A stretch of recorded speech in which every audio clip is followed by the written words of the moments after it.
Comme son nom l'indique, Monsieur Mangas est un fan de manga. Dernier de la race des guerriers mangas, il parcourt le mangaverse à la recherche d'œuvres à critiquer.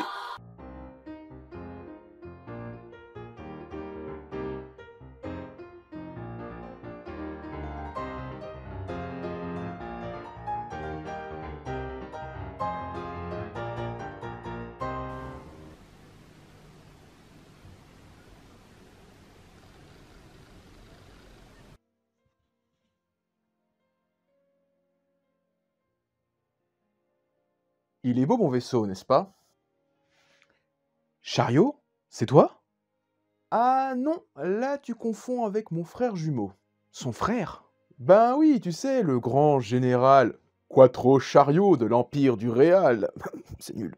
Et donc, si on se connaît pas, à qui ai-je l'honneur? Pour ma part, je suis le grand stratégaire Golgo. Grand stratégaire de l'Empire du Réal? Ah ça, non monsieur. Moi, je bosse pour l'Empire Super. L'Empire Super? Oui, à l'origine, dans le mangaverse, il y avait un immense empire de mechas. Mais la politique, tout ça, on s'est divisé. D'un côté, il y a le super empire super, et de l'autre, il y a le pathétique empire réal. Et donc, toi et ton frère, avec vos armées interposées, vous vous foutez tout le temps sur la gueule, c'est ça? Ah non, la guerre, pas trop, on a quelques petites prises de bec, ouais, c'est la politique, tout ça. De toute façon, les super robots, c'est mieux. Quoi? C'est rien, c'est juste une petite quinte de tout. De toute façon, les réels robots, c'est nul. Revenons à nos moutons. Est-ce que tu sais où tu te trouves? J'en ai aucune idée. Et de quoi te souviens-tu exactement?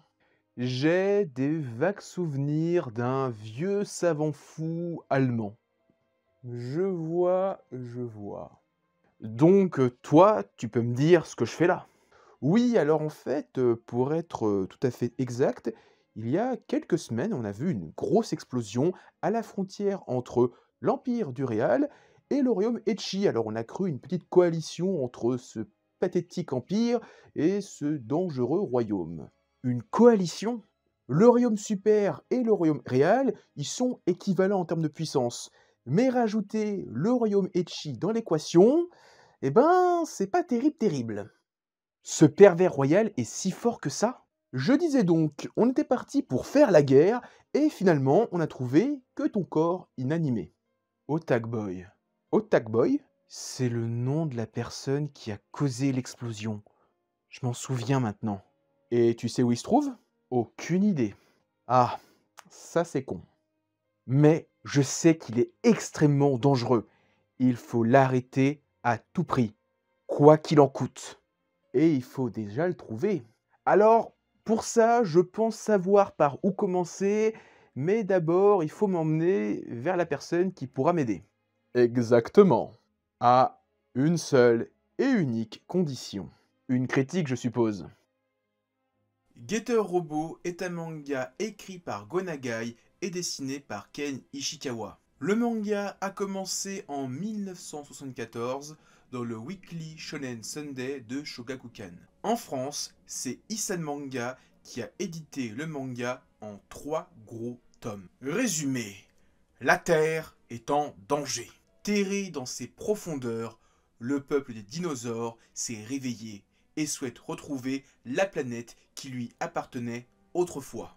L'humanité courant alors à sa perte, son seul espoir est le Getter Robot, robot géant inventé par le professeur Saotome. Pour le piloter, 3 adolescents attireront tout particulièrement son attention. Quand Getter Robot sort en 1974, en manga et en animé, Go Nagai, qui est le cogéniteur de cette série, a déjà derrière lui quelques modestes succès. L'école impudique est sortie en 1968 et Devilman et Mazinger Z sont sortis en 1972. Pour ce dernier, les séquelles sont même déjà sorties. UFO Robot Grandizer, plus connu chez nous sous le nom de Goldorak, va sortir en 1975. On peut donc le dire sans sourciller, à cette époque, Go Nagai avait inondé la télévision avec ses super robots ou autres séries, Et on peut le dire, il n'avait pas de réel rival dans ce domaine. Et telle une machine infatigable, il va pondre un nouveau concept de robot. À la base, le concept a pour origine quelque chose de mercantile, dans le sens où le guetteur robot n'est pas, à l'instar de Mazinger Z, Great Mazinger ou Goldorak, un simple robot. Il s'agit de 3 petits robots, enfin plus exactement 3 petits vaisseaux qui s'assemblent pour donner un plus gros robot. Mais ce n'est pas fini, car là où réside tout le génie de ce robot, c'est qu'en fonction de l'ordre d'assemblage des 3 petits vaisseaux, le guetteur robot aura une nouvelle forme. Ce qui fait que 3 petits robots vont donner naissance à 3 gros robots.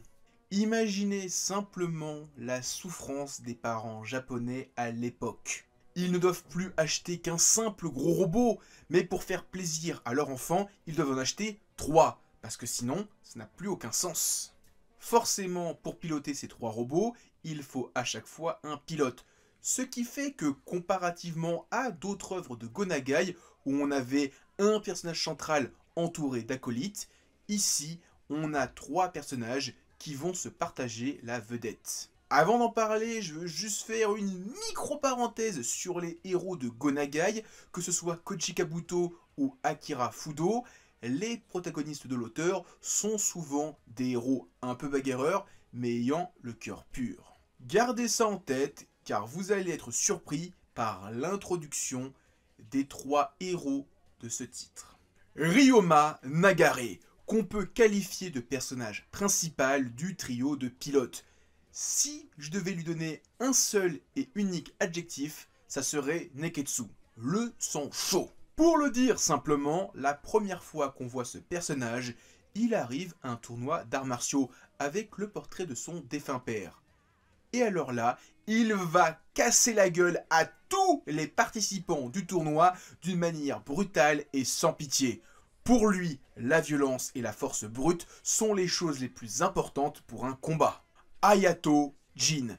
Si Ryoma, son compère, est un concentré de force brute et de violence, Hayato, lui, est la fourberie à l'état pur. Qualifié de génie de par son QI ultra élevé, on le présente comme le chef d'une révolution étudiante qui a vraiment très mal tourné. Il n'hésite pas à fracasser ses larbins qui lui désobéissent. Musashi Tomoe. Avec lui, rassurez-vous, on va pas aller dans le pire. Musashi est le 3e et dernier pilote du guetteur robot. C'est un expert en judo qui est le bon compagnon du groupe. Il a une petite dégaine de bancho, on pourrait s'imaginer qu'il serait aussi un voyou, mais non, au final, c'est juste le bout en train de l'équipe, le petit ressort humoristique, celui qui fait contrebalancer la noirceur de ses camarades. C'est un petit peu la caution morale du trio. Maintenant vous connaissez les 3 personnages principaux, on va parler du déroulement de l'histoire qui est relativement classique et dans la droite lignée de la plupart des mangas conçus pour être adaptés en animé. Car c'est de ça qu'il s'agit, le manga a été conçu pour sortir en même temps que l'animé. Go Nagai devait fournir le principe même de l'histoire, pour qu'ensuite manga et animé commencent sur une même base, mais racontent des choses relativement différentes. L'exemple le plus criant de ce genre de manga, c'est Devilman. L'animé et le manga sont à des années-lumière l'un de l'autre. Pour revenir au déroulement de l'histoire, je disais donc qu'on est sur quelque chose de classique dans la manière de narrer une histoire à cette époque.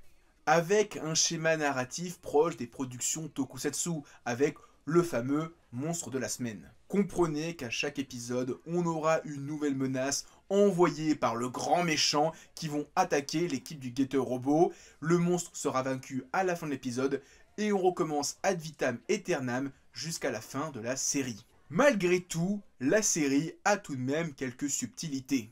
Je vous laisse quelques instants pour aller au chapitre suivant.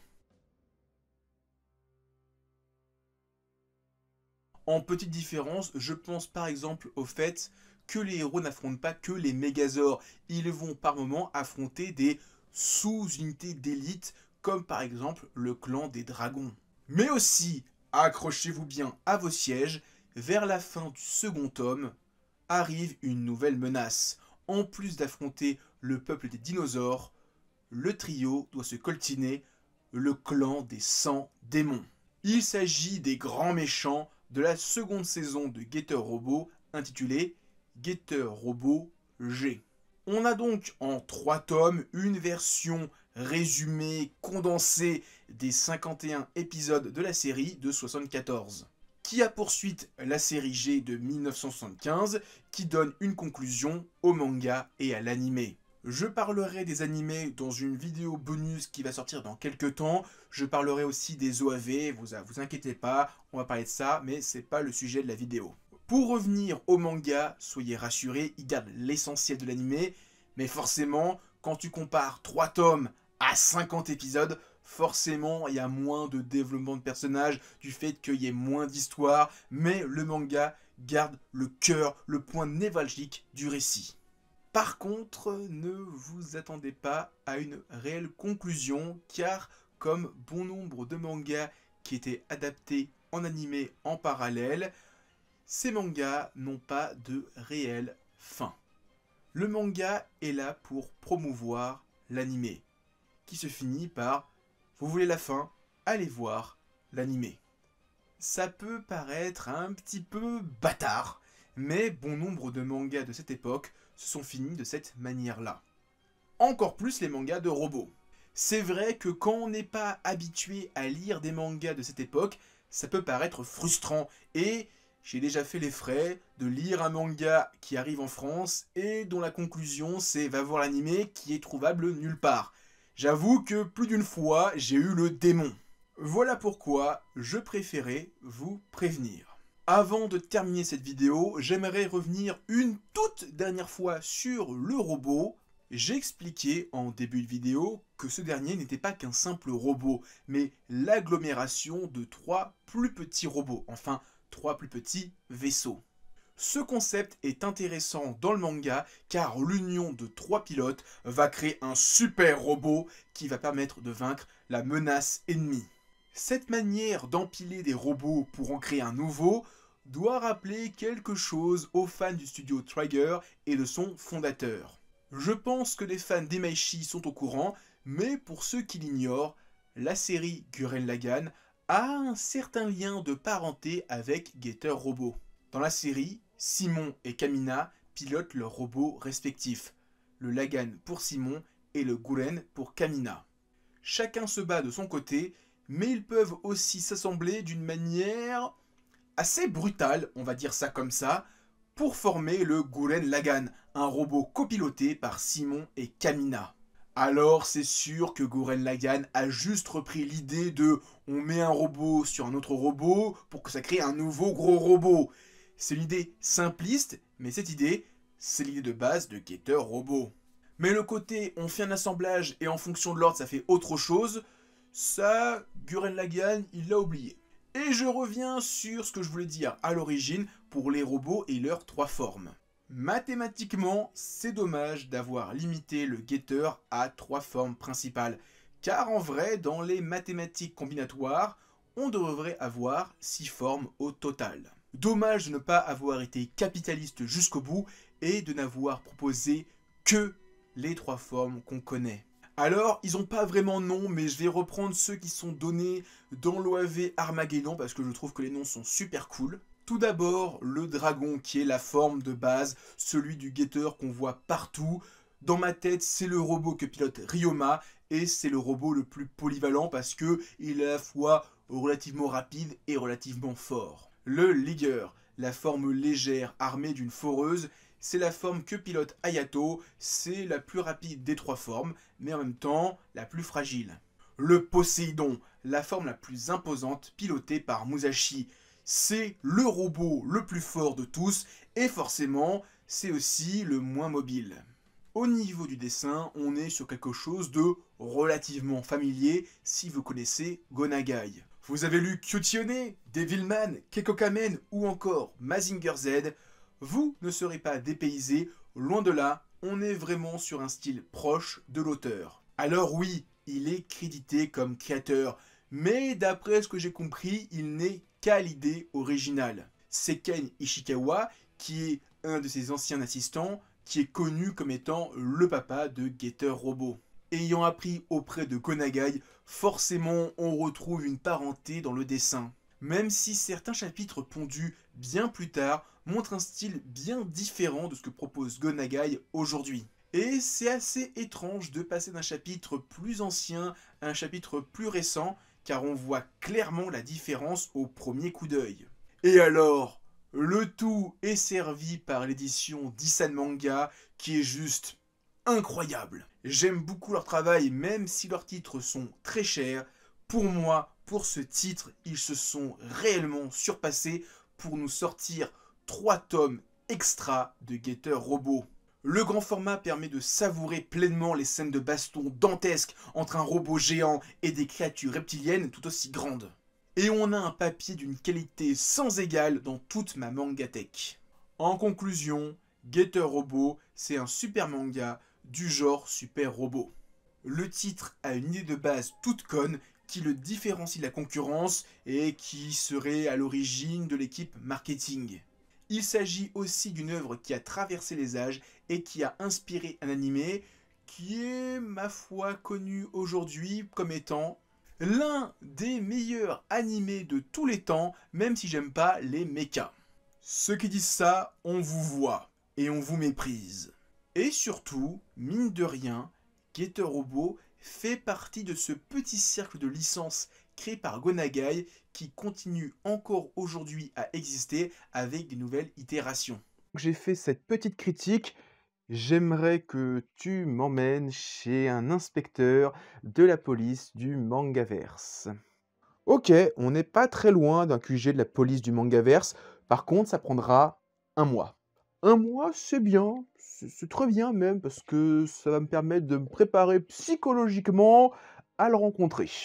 Et c'est qui ta connaissance? Hector Lupin. Ah ouais! Et lui, en plus, c'est pas incommode.